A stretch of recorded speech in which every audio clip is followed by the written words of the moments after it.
I've been asked to speak about work camps. There are few other subjects that I could talk about with such enthusiasm. I can certainly say that work camping has been an experience which from my early 20s transformed the rest of my life. But first, a definition. The word may be associated in many people's minds with forced labor camps favored by totalitarian regimes for political indoctrination. But in the volunteering world, it means a group of people coming and living together to work usually physically on a community project. I have been concerned mostly with those of an international nature, often called international voluntary projects. The birth of international work camps was a practical response to the devastation of the First World War. Equally, if not more important, it was the beginning of the peace movement with the objective of preventing nations from turning to violence. During that terrible war, the Fellowship of Reconciliation was founded. At its first conference after the war, the wish was expressed to act rather than just talk. The FOR secretary then was a young Swiss engineer, Pierre Serasol, who was a conscientious objector and pacifist.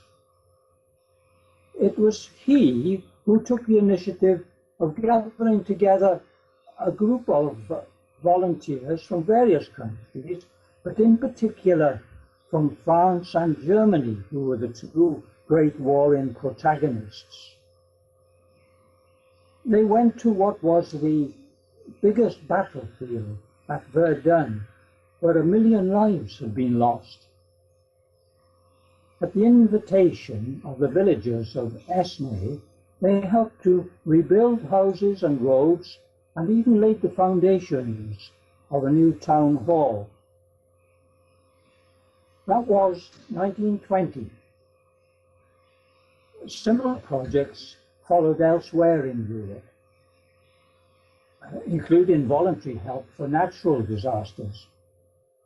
After 10 years, a formal organization was founded known as Service Civil International, SCI, which now has 45 branches throughout the world, including, for example, International Voluntary Service, IVS in Britain, and International Arbeitslager, IAL in Sweden. In Britain, the very first IVS work camp took place in 1931 at the height of the Great Depression. In Bryn Mawr, South Wales, volunteers helped to build a park and a swimming pool. This might have seemed very strange at a time of such tremendous unemployment, but the volunteers and unemployed worked together, which served as a boost for community confidence. In 1952, some Dutch volunteers had come to England to help with flood relief. The following year, there were disastrous floods in Holland, which claimed 1,800 lives. Pierre Serasol's friend, Jean Nebnet, a professor at Leeds University, took a group of United Nations Association volunteers to Holland to assist in the rebuilding work there. This led to the founding of, in UK, the United Nations Association International Service, which organized work camps for the next 21 years. In 1961, President Kennedy set up the Peace Corps, and a little later came the UN volunteers. which drew attention very much to the concept of international volunteering. But these schemes were mainly for trained individual volunteers rather than the group work of unskilled work campers. For my part, I first went to a UNO work camp to help refugees in 1960. We were helping to build houses in Austria. I had some building experience, but I remember having to spend some time in straightening bent nails because of lack of money. I continued attending such work camps for several years during my summer holidays. Many of my fellow volunteers were students doing likewise. Then in 1964, we had our first UNA International Work Camp in Wales. This was to refurbish a children's club in Cardiff, Scotland. The Rainbow Club, run by the Save the Children Fund organisation. In the autumn of 1964, following an international reunion in London, 3 ex-volunteers contrived a scheme for permanent community voluntary work in Cardiff, which would also facilitate work camps.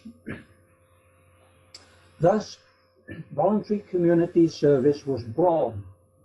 VCS coordinated several work camps each summer for the next 21 years, which included organisations like CMP, the Christian Movement for Peace, now Voluntary Action for Peace.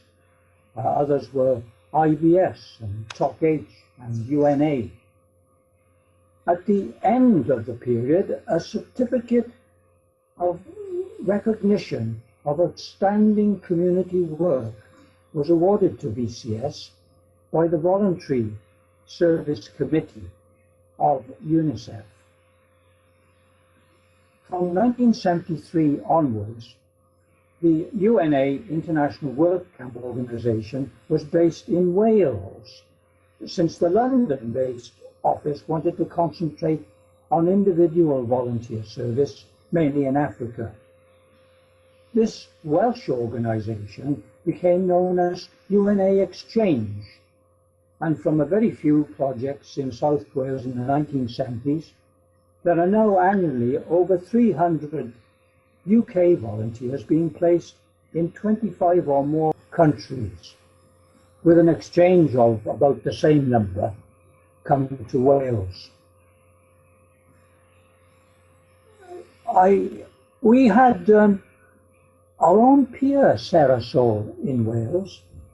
It was John Burford, the previous staff member in the London office, who came to work for Glamorgan County Council as a community officer, and who was instrumental in developing the work. Sadly, he died prematurely in 2003. On a personal note, it was just 50 years ago that I met my future wife at an international work camp. So I can only say to potential volunteers, good luck. You never know where it might lead. Finally, the lesson for us all is that we can work together for a common ideal and celebrate the differences of nationalities and cultures. There is no greater ideal than that demonstrated in those first camps of nearly 100 years ago, that of world peace. We can think internationally and act locally. I end by expressing my good wishes to all volunteers here in Cardiff, in Wales, and all over the world.